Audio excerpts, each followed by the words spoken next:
Hello friends, स्वागत करछि मो चैनल डिजिटल प्लेटफॉर्म को। फ्रेंड्स, आज आपण मानक पई गोटे मो बढ़िया वीडियोटा नहीं आसी जहाँकि आपण भविष्य यह बहुत खूब उपयोगी अटे। फ्रेंड्स, वीडियो शेष पर्यटन देखंतु एवं केमिति आपण मात्र 250 टंका लेखा प्रति मासरे खर्च करी आपण 60 वर्ष पर 5000 टंका लेखा पेंशन पाइबे सरकार ठारू। यह कौन फेक वीडियो नुह। आपण शेष पर्यटन वीडियो देखंतु एवं संपूर्ण तथ्य पातु एवं ए फर्मटी शेष में देखी केमती आप फिलअप करेंगे, कौन आवश्यकता रही फर्म रे आप ठीक भाव देखूँ एवं यह केप्रकार चलते देखिए वीडियोटी। देखो ये स्कीम रे आप 18 वर्ष 40 वर्ष बयसर कौन व्यक्ति ये स्कीम रे सामिल हो पारे एवं से भारतीय नागरिक होता निहाती दरकार एवं से जब चाकरिया होते व्यवसायी किंबा चाकरी कर से सामिल हो पारे ये स्कीम रे। यह बहुत उपयोगी आपण मान भिडियोटी देखूँ भल भाव। यह हूँ सरकार अटल पेंशन योजना। ये योजनार फायदा उठातु। ये योजना सामिल होगी आप निश्चित भाव में यार फायदा उठातु निश्चित भाव में।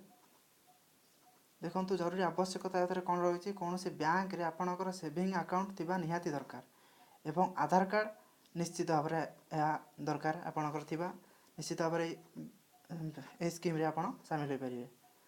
एवं जब देखा प्रति मसरे आप केते टंका निवेश करें प्रति मसरे आप देखु 50 रु 248 टंका पर्यंत आपण करें। आपड़ जब 50 टंका करें तार विभिन्न प्रकार अच्छी 50 रु 248 टंका पर्यंत आपड़ जी टंका निवेश करेंगे से हिसाब से आप 60 वर्ष पर पेंशन आप हिसाब से पाइबे।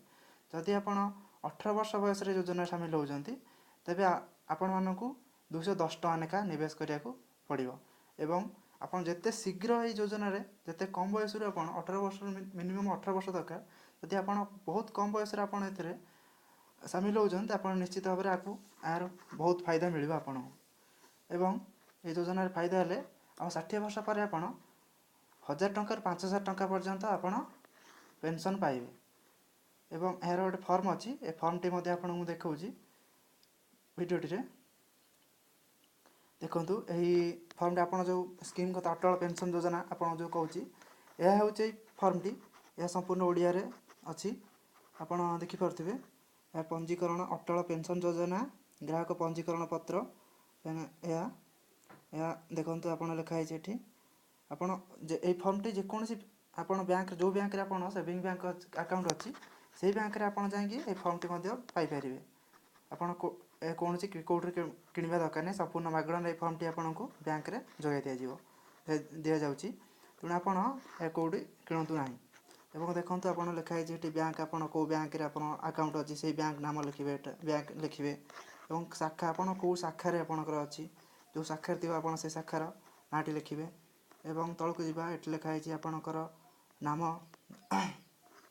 देखो ये आपणकर बैंक खातार नंबर सेविंग बैंक अकाउंट जो नंबर अच्छी आपड़ ये देखो बैंक अकाउंट नंबर टी ये आप लिखे और बैंक नाम कौ बैंक रे आपड़ कौ bank Canada bank state bank कि जो बैंक आपणकर अच्छी अकाउंट से बैंक ये देवे ये से बैंक को लिखे और बैंक शाखा आप शाखा कौ शाखार आपणकर अकाउंट अच्छी लिखे व्यक्तिगत विवरण ये आपणकर संपूर्ण नाम लिखे आम जन्म तारीख आप देखो दिन मास वर्ष देती लिखे बयस आपको केते लिखे मोबाइल नंबर आप 10 टिकिया मोबाइल नंबर जो अच्छी आप लिखे आधार नंबर निश्चित भाव में लिखुँ यह बहुत उपयोगी अटे।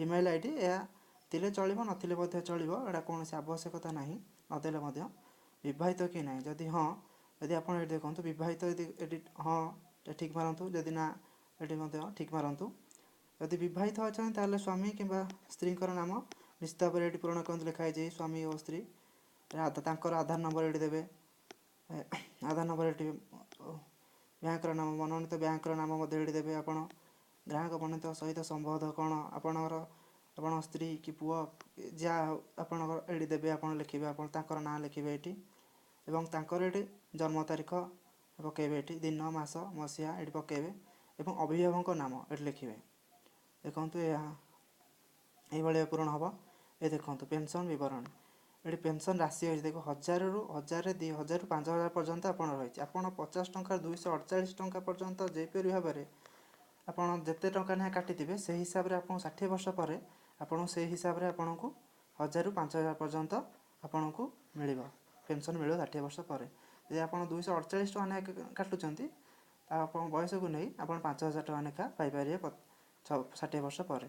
ଏବେ ଆପଣ ଦେଖନ୍ତୁ ଏଠି ତାରିଖ ପକାଇବେ ଏବଂ ସ୍ଥାନ ଏଠି ଲେଖିବେ, ଆପଣ ଏଠି ସ୍ୱାକ୍ଷର କରିବେ। ଏହିପରି କଲେ ଆପଣ ଏଇ ଫର୍ମଟି ନିଶ୍ଚିତ ପୂରଣ କରନ୍ତୁ। ଏଇ ଯେଉଁ ଦେଖୁଛନ୍ତି ଏଇ ଯେଉଁ ପ୍ରାପ୍ତ ସ୍ୱାକ୍ଷର ଅଟଳ ପେନ୍ସନ୍ ଯୋଜନା ଗ୍ରାହକ ପଞ୍ଜୀକରଣ, ଏହା ବ୍ୟାଙ୍କ ଦ୍ୱାରା ପୂରଣ ହେବ, ଆପଣ ଏହାକୁ ପୂରଣ କରିବେ ନାହିଁ। ଏହିପରି ପୂରଣ କଲା ପରେ ବ୍ୟାଙ୍କ ଶାଖାରେ ଆପଣ ଏହାକୁ ଦିଅନ୍ତୁ ଏବଂ ଏହି ସ୍କିମ୍ର ଲାଭ ନିଶ୍ଚିତ ଭାବରେ ଉଠାନ୍ତୁ। ଧନ୍ୟବାଦ। ଯଦି ଭିଡ଼ିଓଟି ଆପଣଙ୍କୁ ଭଲ ଲାଗିଛି ନିଶ୍ଚିତ ଭାବରେ ଲାଇକ୍, ସେୟାର ଆଉ କମେଣ୍ଟ କରନ୍ତୁ ଏବଂ ଏହିଭଳି ଆଉ ନୂଆ ନୂଆ ଭିଡ଼ିଓ ଦେଖିବା ପାଇଁ ମୋ ଚ୍ୟାନେଲ୍ ଡିଜିଟାଲ ପ୍ଲାଟଫର୍ମକୁ ନିଶ୍ଚିତ ଭାବରେ ସବସ୍କ୍ରାଇବ୍ କରନ୍ତୁ ଏବଂ ପାଖରେ ଥିବା ଘଣ୍ଟି ଆଇକନ୍ଟିକୁ ଦବାଇ ଦିଅନ୍ତୁ। ଧନ୍ୟବାଦ।